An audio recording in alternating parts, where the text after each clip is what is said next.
ராமானுஜதயா பாத்திரம் ஞான வைராக்கியபூஷணம் ஸ்ரீமத்வேங்கடநாதாரியம் வந்தே வேதாந்ததேசிகம். மங்களம் கோசலேந்திராய மஹனீய குணாத்மஜே சக்கரவர்த்தி தனுஜாய சார்வபௌமாய மங்களம். ஞானானந்தமயம் தேவம் நிர்மலஸ்படிகாகிருதிம் ஆதாரம் சர்வவித்யானாம் அயக்ரீவமுபாஸ்மஹே. ஸ்ரீராமநவமி உற்சவத்தில் 8ஆம் திருநாள் அன்னைக்கு ஆழ்வார்கள் பார்வையில் ராமன் அப்படின்ற தலைப்பில் அடியன் பேசுறதுக்கு வந்திருக்கேன். அதுலேயும் குறிப்பாக நம்ம ஆழ்வார் பாசுரம் 3605 கற்பார் ராமபிரானை அல்லால் மற்றும் கற்பரோ புல்பா முதலா புல்லெரும்பாதி உண்டின்றைய நற்பால் அயோத்தியில் வாழும் சராசரம் முற்றமும் நற்பாலுக்கு உயிர்த்தனன் நான்முகனார் பெற்ற நாட்குளே அப்படின்ற பாசுரத்துக்கு ஆழ்வார் பார்த்தா மாதிரியா விளக்கத்தை கொடுக்கறதுக்கு அடியனுக்கு இன்னைக்கு பாக்கியம் கிடைச்சது. ஆழ்வார்களே முக்கியமான ஆழ்வாராக கருதக்கூடிய நம்ம ஆழ்வார் நிறைய இடத்துல ராமனை பத்தி விவரிச்சுன்னு வர. இந்த பாசுரத்துல குறிப்பா பெரியவா ஆச்சாரியெல்லாம் உபன்யாசம் சாய்க்கச்சே ரொம்ப விசேஷமா சாய்ப்பா. அதாவது கேசவனை பத்தி தெரிஞ்சுக்கணுமானா பாகவதத்தை வாசிக்கணும், ராமனை பத்தி தெரிஞ்சுக்கணுமானா ராமாயணத்தை வாசிக்கணும் அப்படின்றது வச்சனமே இருக்கு. பெருமாள் மகாவிஷ்ணுவோட லீலைகளை தெரிஞ்சுக்கிறதுக்கு பாகவதம் வாசிச்சா மட்டுமே முடியும். ராமனுடைய அத்தனை செயல்களையும் தர்மத்தையும் தெரிஞ்சுக்கணுமானா ராமாயணம் வாசிச்சாதான் முடியும்னு அந்த ராமாயண சுருக்கமே இந்த 4 வரியில வந்துட்டு அப்படின்னு ஆழ்வார் ஆச்சாரியர்கள்லாம் இந்த 4 வரி பாசுரத்துக்கு விளக்கத்தை கொடுக்குறாங்க. இந்த ஆழ்வார்கள் கொடுக்கறதுல அப்படின்னு பார்க்கும்போது தர்மமே உருவானவன் ராமன். ராமனுடைய குணங்களை கொண்டு 16 விதமான குணங்கள் ராமனுக்கு இருக்கின்றான். அந்த 16 விதமான ராமனுடைய குணங்களை கொண்டே பாகவதம் முழுசா வந்துடும் அப்படின்னு சாய்க்கிறான். தர்மம் அப்படின்னா பூலோக வழக்கம், இத பண்ணக்கூடாது அப்படின்னா அதுக்கு உதாரணமா ராமனை தான் காட்ட முடியுமா? பூலோக தர்மம்ன்றது ராமன் பண்ணதெல்லாம் தர்மமே அப்படின்னு சொல்லி நிறுத்துறான். அதே மாதிரியா ராமனுடைய குணங்களை பாவிக்கச்சே அவ வம்சாவழிகளிலிருந்து வந்த கடைசியானவர் ராமன். அவருக்கு முன்னாடி அத்தனை பேரை கை காட்டுறான். 60 பேருக்கு மேல மகாராஜா சக்கரவர்த்திகளா இருந்தான்னு கை காட்டுறான். இவரை காண்பிக்கச்சே மட்டும்தான் இந்த பாகவதத்தை முடிக்கிற இடத்துல ராமனை வைக்கிறான். அப்படி ஆழ்வார் ஆச்சாரியர்கள் ராமனை வர்ணனை பண்ற இடத்துல இந்த விசேஷமான இந்த 4 வரி பாசுரத்தை நம்மாழ்வார் அருளி செய்த பாசுரத்தை வைக்கிறார். அதுல இந்த முதல் வரி கற்பார் ராமபிரானை அல்லால் கற்பரோ அப்படின்ற அந்த பாசுரத்துக்கு ராமனுடைய குணத்தை பற்றியும் வீரத்தை பற்றியும் அன்பை பற்றியும் தர்மத்தை பற்றியும் விளக்கிடுறான். அந்த முதல் 4 வரியிலேயே இவ்வளோத்தையும் முதல் வரியிலேயே 4த்தையும் சொல்லிடுறாளே அப்படின்னு பார்க்க போகச்சே கருணை அப்படின்ற இடத்துல காமிக்கிறான். ஒருத்தர் யாராவது நமக்கு தப்பு பண்ணிட்டானா நம்ம அவளை வந்து எப்படி பழிவாங்கலாம், எப்படி சமயம் கிடைக்கும்னு தான் பார்த்துட்டு இருப்போம். இதை விட பெரிய கஷ்டத்தை ராமனுக்கு கொடுக்கவே முடியாதான் கைகேயால. கைகேயி தான் பெற்ற 2 வரத்தினாலே தசரதனை அணுகி தசரதன் மூலியமா ராமனை 14 வருஷம் காட்டுக்கு போக வச்ச. அந்த 14 வருஷம் காட்டுக்கு போக சொன்ன கைகேயிய எந்த காரணம் கொண்டும் லக்ஷ்மணனோ பரதனோ சத்ருக்கனோ செத்த கூட கீழே இறக்கி அம்மான்ற சுபாவத்திலேருந்து கீழே இறக்கி பேசக்கூடாதுன்னு முதல்ல சொன்னது ராமன் தான். அதுக்கப்புறமா எல்லாரும் சொன்ன ஆழ்வார் ஆச்சாரியர்லாம் இந்த மாதிரி ராமன் சொல்லிருக்காரு. முதல்ல ராமன் சொன்ன அதுல இருந்தே ராமனுடைய கருணை வெளிப்படுறது. ஒரு சத்திரிய தர்மம் ஒருத்தனை வதம் பண்ணிட்டா அதோட அவ்வளவுதான், இல்ல ஒருத்தர் செத்து போயிட்டான்னு கேட்டா அதோட அவ்வளவுதான். ஆனா கருணை ஜடாயு ரூபத்துல தெரியுது. ஜடாயுக்கு மோட்சம் கிடைக்கணும் அப்படின்றதுக்காக அவருடைய ஜடாயுடைய ஈமக்காரியங்களை பண்ணதன் மூலமா இந்த ராமனுடைய கருணை வெளிப்படுறது. லக்ஷ்மணனோ பரதனோ யாரா இருந்தாலும் கைகேயி மேல கோபம் கொள்ளக்கூடாதுன்னு சொன்னோம் தவிர எந்த மாதிரியா கோபம் கொள்ளக்கூடாதுன்னு ராமாயணம் வாசிச்சவாளுக்கு தெரியுமா. 16 விதமா கைகேயி மேல கோபம் கொள்ளக்கூடாது அப்படின்னு சொல்லி ராமன் வலியுறுத்தினார். அப்படி விசேஷமா ராமனுடைய கருணைய இந்த பாசுரத்துல ஆழ்வார் நமக்கு வெளிப்படுத்தல. அதே மாதிரி அன்பு, ஒருத்தர் மேல நமக்கு ஒரு அன்பு இருக்கு அப்படின்னா அந்த அன்பை வெளிப்படுத்துறதுக்கு பலவிதமான வழிகள் இருக்கு. ஆனா சீதையின் மேல ஏற்பட்ட அன்பினாலே ஒரு போரையே பண்ணி முடிச்சு சீதையை மீட்டு கொண்டு வந்த ராமாயணத்துல. அப்படி சீதையின் மேல இந்த அபிவிதமான அன்பினாலே ஒரு சரித்திரமே உருவாயிருக்கு. ராமன் சீதையை இலங்கையில போய் மீட்கலைன்னா ராமச்சரித்திரமே நமக்கு தெரிஞ்சிருக்க போறது இல்லை. அப்படியாப்பட்ட அன்பு சீதையின் மேல இருந்ததுனாலதான் ஏக பத்னி விரதனா இருந்தான்னு ஒரு வச்சனமும் ராமனுக்கு கிடைச்சது.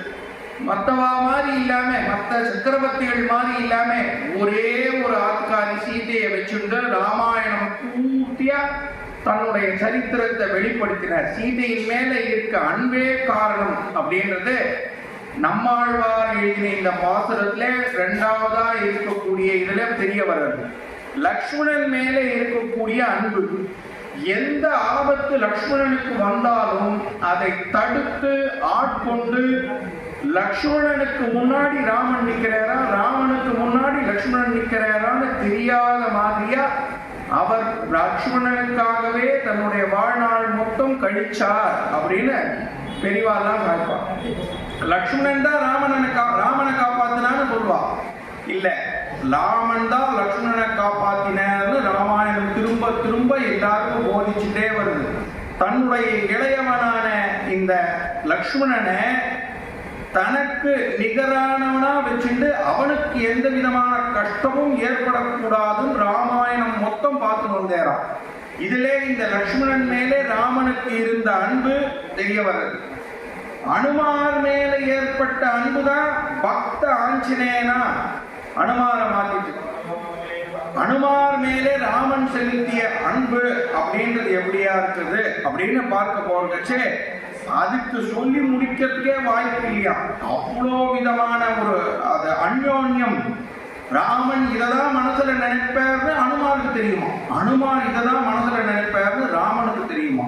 இவா 2 பேருக்கும் இருந்த அந்யோன்யமான அந்த அன்பானது ராமனுடைய பக்தனா அனுமார மாத்திரத்துக்கு காரணமா இருந்தது அப்படின்னு ஆச்சாரியர்கள்லாம் உபதேசத்துல சொல்லும் போது, உபன்யாசத்துல சொல்லும் போது விசேஷமா நமக்கு இது தெரியப்பட்டுட்டே வரும். இப்படியாப்பட்ட ராமனுடைய அன்பு பெரிய மனுஷா கிட்ட மட்டும் இல்லாம தம்பி லட்சுமணன், ஆதிகாரி சீதை, அனுமார் நண்பர் இப்படி இல்லாம அயோத்தியில வாழ்ற மக்களுக்கு இருந்தான். அயோத்தியில வாழ்ற மக்கள் மேலே ராமனுக்கு இருந்த அன்பு எப்படி இருந்ததுன்னா, பால் எவ்வளவு வெள்ளையா சுத்தமா இருக்குமோ அதே மாதிரியா பாரபட்சம் இல்லாம அயோத்தி மக்கள் மேல இருந்தது அப்படின்னு நம்மாழ்வார் இந்த பாசுரத்துல. நம்மாழ்வார் இப்படி சாய்க்கிறாரு. அப்ப உலகத்துல இருப்பவர்களுக்கெல்லாம் என்ன ஆயிடும்னா அவரே அடுத்த வார்த்தையை அதே சொல்லியிருக்காரு. உலகம் மொத்தத்திலையும் இருக்கக்கூடிய ஜனங்களுக்கும் சேர்த்து ராமன் அதே மாதிரியா நடந்தான். தமிழ்நாட்டில் இருக்கவருக்கு ஒத்த மாதிரியும் மத்திய பிரதேசத்தில் இருக்கவருக்கு ஒத்த மாதிரியும் ராமன் நடந்துக்கல. மொத்தத்துல ராமனுடைய அன்பு, இவன் பூலோக தர்மப்படி நடந்தானா அவனுக்கு எல்லா விதமான சௌபாகியங்களையும் அவர் உயிரோட இருந்த காலத்திலையும் இப்போ தெய்வமா இருந்தும் எல்லா விதமான அன்பை பரிபாலிக்கிற அப்படின்னு ஒவ்வொரு ஆச்சாரியர் ஒவ்வொரு உபன்யாசம் சொல்றவாளும் நமக்கு அதை திருப்பி திருப்பி சொல்லிமரா. தியாகம் அப்படின்னு சொல்லக்கூடியது ராமனுடைய சரித்திரத்துல ரொம்ப அபரிமிதமா இருக்கு. தியாகம்னா எப்படின்னா ஒரு சொல்ல முடியாது, அனுபவிக்கனால. நான் தான் உலகத்துல பெரிய ராஜா அப்படின்னு சொன்ன இடத்துல இருந்து சட்டுன்னு தசரதர் கீழே தள்ளிட்டாராம். 14 வருஷம் நீ காட்டுக்கு போயிட்டு வரணும். எந்த விதத்திலையும் யோசனை பண்ணாம அப்பா சொல்லிட்ட அப்படின்னு ராஜ்யத்தை தியாகம் பண்ணி காட்டுக்கு போய் காட்டுல 14 வருஷம் அனுபவிச்ச அப்படின்னு சொல்வான். அந்த காட்டுல அனுபவிக்கும் போதும் சீதையே துறந்து ராவணனால கவரப்பட்ட போன போது அவர் அனுபவிச்ச துன்பத்துக்கு அளவே இல்லை. அந்த துன்பத்திலையும் அவர் இத மாதிரியா நம்ம துன்பம் அனுபவிக்கிறோமே, நம்ம கூட இருக்கவா எல்லாம் இந்த மாதிரி அனுபவிக்கிறாளே, சீதையை மீட்டு வந்துடணும்னு நினைச்சாரோ தவிர சீதை எப்படி போனா என்னான்னு நினைக்காம சீதையை மீட்கிறதுக்கு தன்னால முயன்ற எல்லா உபய வழிகளையும் ராமன் கையாண்ட அப்படின்னு ராமாயணம் நமக்கு போதிச்சுட்டே வருது. தனக்கு கிடைக்காத ராஜ்யம் தன் தம்பிக்கு கிடைக்க கூடாதுன்னு ஒரு நிமிஷம் நினைச்சிருந்தாங்கன்னா ராமன் எல்லாமே தலைகீழ மாறிடும். ஆனா பரதனை ஆட்சியில அமர்த்தத்துக்காக தன்னுடைய பாத ரட்சையை கொடுத்து இப்போ ஆச்சாரியனை சேவிக்கணும்னு நினைக்கிறவா எல்லாரும் பாத பூஜை பண்ணி பாதத்தை திருவடியை சமர்ப்பிச்சு திருவடிக்கு எல்லா பூஜையும் சமர்ப்பிக்கிறத ராமன் அந்த காலத்திலேயே ஆரம்பிச்சு வச்சுட்டான்னு ஆச்சாரியன் தான் சாய்ப்பான். அவ்வளவு விசேஷமான ராமனுடைய தியாகம் நமக்கு இத சொல்ல வருது. நீதி அப்படின்னு பார்த்துட்டே ராமனுடைய சரித்திரமே நீதி தான் அப்படின்னு சொல்றார். ராமனுடைய சரித்திரம் எது நீதி? ராமன் எது பண்ணாலும் அது சரியா இருக்கு அப்படின்னு பாகவத புராணம் ஒவ்வொரு வரி எடுத்துக்காட்டிட்டே. அப்படியாப்பட்ட நீதி நூல் எல்லாமே ராமாயணத்துக்குள்ள வந்துள்ளது. எதை பூலோக தர்மம் அப்படின்னு பெரியவாள்லாம் சொல்றாளோ, எது பூலோக வழக்கம் அப்படின்னு சொல்றாளோ, எது இதுதான் பூமியில நீதினு சொல்றாளோ அத்தனையும் ராமாயணத்துல இருக்கு. அதை வச்சுதான் பூலோகம் இன்னைக்கும் சுழன்று வருது அப்படின்னு உபன்யாசம் சொல்ற ஒவ்வொருத்தரும் அதை திருப்பி திருப்பி சொல்லிடுவாரா. அவ்வளவு விசேஷமான இந்த ராமனுடைய சரித்திரத்துல வீரத்தையும் சொல்லாம நம்மாழ்வார் இந்த பாசுரத்தை முடிக்கல. வீரம் அப்படின்னா ராமனுக்கு நிகரா வீரமானவர் யாருமே இல்ல பூலோகத்துல அப்படின்னு சொல்றது வழக்கம். ராமனுடைய பானத்துக்கு எல்லையே இல்லையா. ராமனுடைய பானம் இக்கரையிலிருந்து அக்கறையை தாண்டி எல்லா பக்கத்துக்கும் போகக்கூடிய சக்தியை உடையது ராமனுடைய பானம். ராமன் இப்படிதான் சண்டை போடுவேன்னு தீர்மானிக்கவே முடியாதான் யாராலையும். ராமன் தன்னுடைய பராக்கிரமத்தை காமிக்கணும் அப்படின்னு நினைச்சாரானா அதை தடுக்கவே முடியாதான். தன்னுடைய வீரத்தால கவரப்பட்டு சீதையை மறந்துண்ட அப்படின்னு ராமாயணம் சொல்றது. ராமன் தன்னுடைய ஆச்சாரியனான விஸ்வாமித்திரருக்கு எல்லா விதமான சகாயங்களையும் யாகத்துல பண்ணி கொடுத்து அதன் மூலமா ராமாயணத்துல ஏற்படக்கூடிய தேவதைகளை எல்லாம் தன்வசப்படுத்தினர். அதாவது யாகங்களுக்கு இடையூறா இருக்கக்கூடிய ராட்சசிகளை வதம் படுறது இல்லாம தேவதைகளுடைய அனுகூலம் பெற்று அவா மூலமா அஸ்திரங்களை வாய்ந்தார் அப்படின்னு ராமாயணம் சொல்லுது. இவ்வளவு விசேஷமான இந்த ராமாயணத்துல நம்மாழ்வார் சாதிச்சதிலேயே ரொம்ப விசேஷமான இந்த 5 விதமான ராமனுடைய குணங்களையும் நாம தெரிய வரும். இந்த ராமனுடைய குணங்கள் அப்படின்னு பார்த்து எல்லாத்தையும் நம்ம பார்க்கச்சே ஒவ்வொரு விதத்துல ஒவ்வொரு விதமா இதை சாதிச்சுட்டே வராங்க. தர்மம் அப்படின்னு சொன்னா அது ராமன் மட்டும்தான். எப்படி ராமன் தர்மம் பண்ணின அப்படின்னா அயோத்தி மக்கள் ராமனை பார்க்கணுன்றதுக்காகவே ராமன் கிட்ட தானம் வாங்கிறதுக்கு வருவாங்க. ஒவ்வொரு நாளும் அயோத்தி கோட்டையின் வாசல்ல ஆயிரக்கணக்கான பேர் இருக்காங்க. எதுக்குன்னா ராமனை பார்க்கணும், அவர் கொடுக்கிற தானத்தை வாங்கணும். இல்லை, இதுல செல்வந்தர்களும் உள்ளடக்கம் அப்படின்னு ராமாயணம் திருப்பி திருப்பி சொல்லிடுறது. ஒரு செல்வந்தனுக்கு தர்மம் கொடுக்கணும்னா என்னத்தை தர்மமா கொடுக்கறது? அவனுக்கு எல்லாமே இருக்கு. அவன்கிட்ட என்னத்தை தர்மமா கொடுக்கறதுன்னா அவனுக்கு ஞானத்தை கொடுக்கணும், தர்மத்தை கொடுக்கணும் அப்படின்னு ஒவ்வொரு வாட்டியும் ராமாயணம் திருப்பி திருப்பி திருப்பி சாதிச்சுட்டே வருது. இந்த ஆழ்வாருடைய பாசுரத்துல ராமன் பண்ண தர்மத்தை விவரிச்சு இருக்கக்கூடிய மொத்தம் அந்த ஒரே வார்த்தையில உள்ளடக்கமா இருக்கும். ராமனை தியானம் பண்ணாம இருந்தவாளே கிடையாது. ஆழ்வார்ல எல்லா ஆழ்வாரும் ராமனை ஒரு தொட்டா கொஞ்சமாவது அப்படி தொட்டு வருவோம்.